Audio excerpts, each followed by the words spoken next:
ऐसा कष्ट किसी को ना मिला होगा और ना ही शायद मिलेगा। ऐसा महाराजा हरिश्चंद्र को जो कष्ट मिला था। दोस्तों, इस कहानी को सुनकर आप लोगों के आंखों में पानी ना आ गया तो कुछ ना हुआ। ये कहानी है राजा हरिश्चंद्र के दुखों की।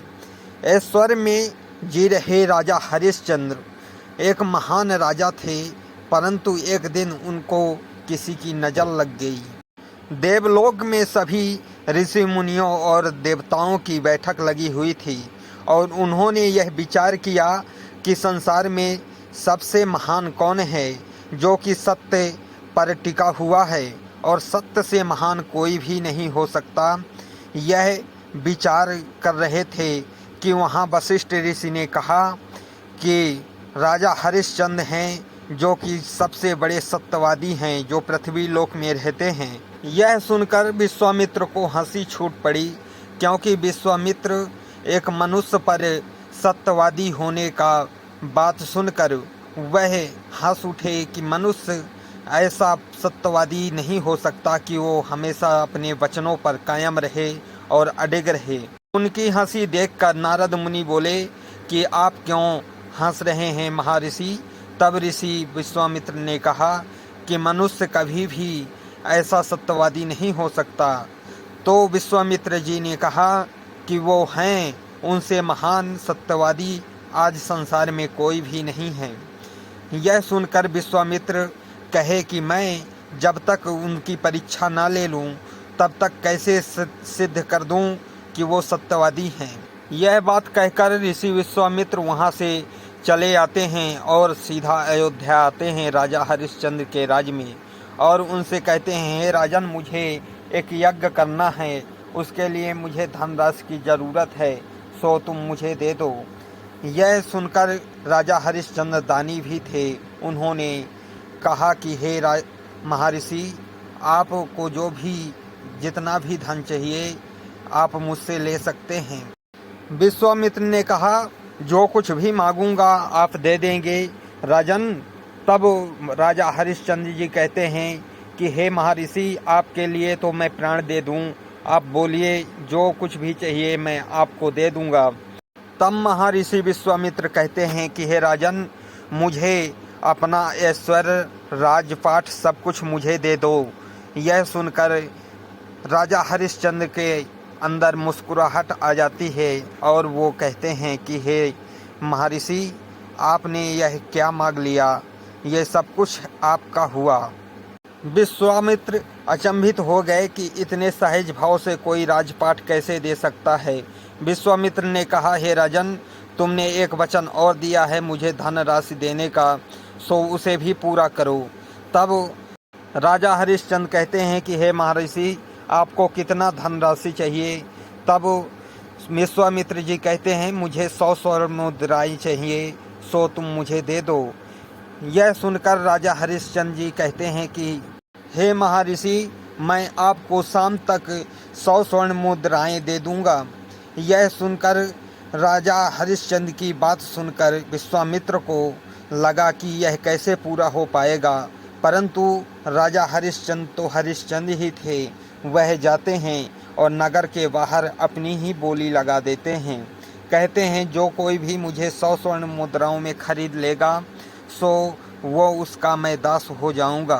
राजा हरिश्चंद्र को एक जल्लाद खरीद लेता है और उनकी पत्नी और बच्चे को एक ब्राह्मण खरीद लेते हैं, जो कि अपने यहाँ ले जाते हैं।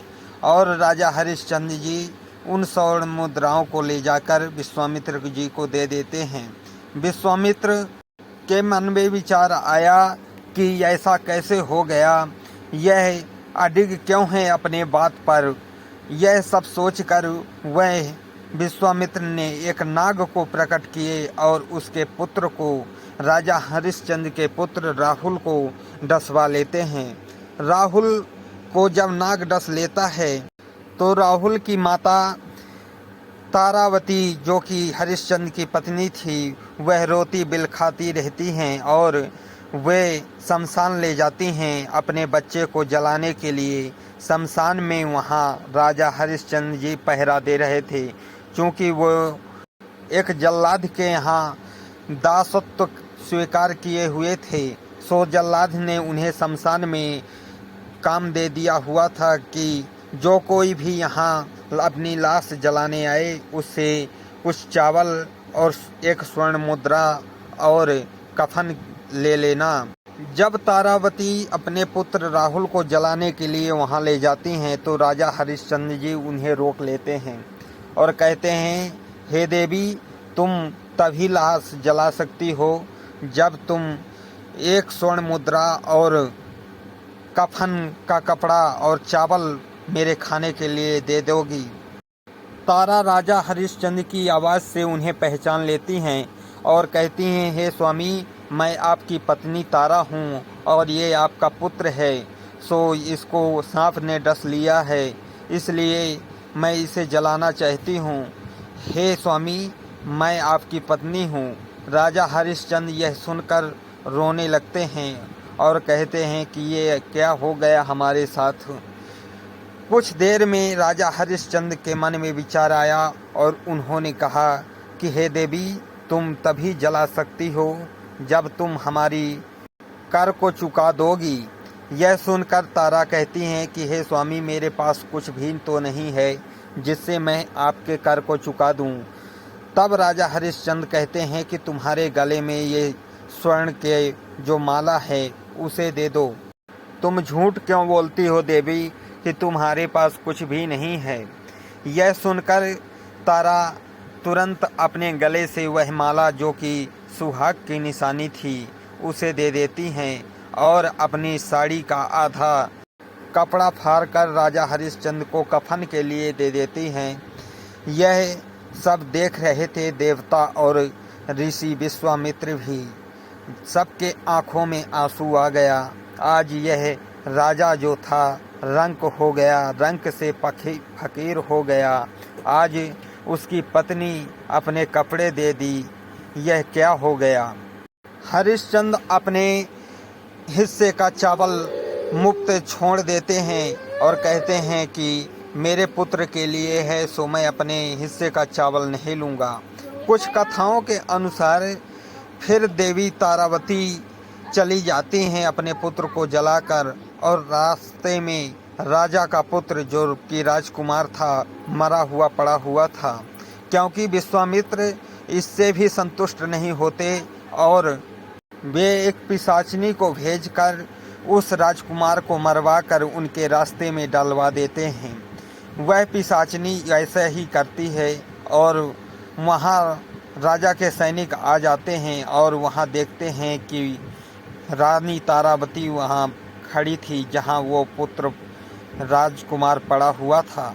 सो रानी तारावती को ले जाते हैं और आरोप में उसका वध करवाने का आरोप लग जाता है।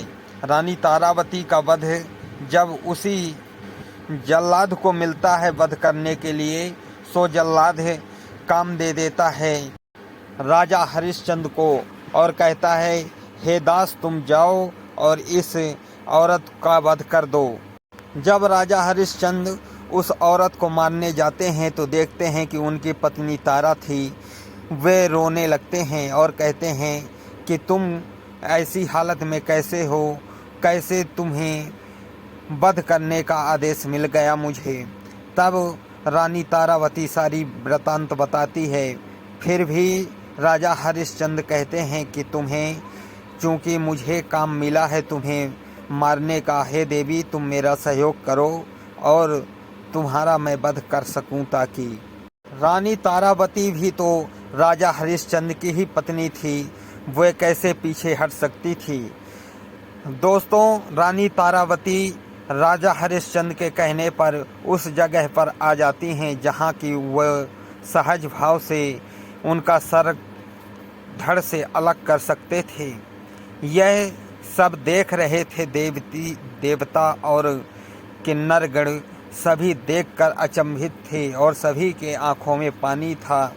राजा हरिश्चंद्र जैसे ही अपनी तलवार उस पर डालते हैं अपनी पत्नी के सर के ऊपर, वैसे ही वह माला बनकर उनकी पत्नी के गले में पड़ जाती है और वहाँ विश्वामित्र प्रकट हो जाते हैं और कहते हैं, धन्य है राजन, धन्य है राजा हरिश्चंद्र। आज के बाद संसार में तुमसे बड़ा त्यागी और तुमसे बड़ा सत्यवादी कोई न होगा। तुम्हें संसार सदैव सत्यवादी हरिश्चंद्र के नाम से जानेंगे। यह सुनकर राजा हरिश्चंद्र महर्षि को प्रणाम करते हैं और वहाँ महादेव और महाकाल भी प्रकट हो जाते हैं और सभी उनको आशीर्वाद देते हैं। दोस्तों, विश्वामित्र की हार हुई और विश्वामित्र इस हार से बेहद खुश हुए और उन्होंने मान लिया कि सत्य सबसे बड़ा है संसार में, और वे राजा हरिश्चंद्र को अपनी आधी शक्ति दे देते हैं, आधा तपोबल दे देते हैं। दोस्तों, मेरी यह वीडियो कैसी लगी कमेंट में ज़रूर बताएं।